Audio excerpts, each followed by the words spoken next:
அண்ணாமலை இப்போ ஒரு அதிரடியான ஃபேஸ்புக் பதிவு ஒன்று பண்ணியிருக்காரு. அதில் அண்ணாமலை என்ன சொல்லியிருக்காரு அப்படின்னா, சேலம் அன்னதானப்பட்டி பகுதியில் நிலத்தகராறு காரணமாக தாய் மற்றும் பெண் குழந்தையை கடத்தி சென்று ஆபாசமாக புகைப்படம் எடுத்து மிரட்டியிருக்கிறார்கள் திமுக கொண்டலாம்பட்டி பகுதி அவைத்தலைவர் பதவியில் இருக்கும் செந்தூர் கார்த்தி என்ற நபரும் அவரது நண்பரும். ஆளுங்கட்சி என்ற மமதையிலும் அரசியல் செல்வாக்கு போர்வையிலும் பெண்கள் மற்றும் குழந்தைகளை ஆபாச புகைப்படம் எடுத்து மிரட்டியிருப்பது வெட்கக்கேடானது.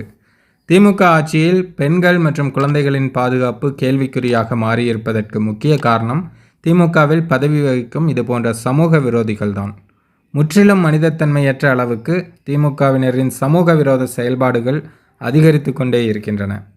சமூகத்தின் அமைதிக்கும் நமது பெண்கள் குழந்தைகள் பாதுகாப்புக்கும் அச்சுறுத்தலாக இருக்கும் திமுக எனும் தீய சக்தியை மக்கள் முழுமையாக நிராகரிக்க வேண்டிய நேரம் இது.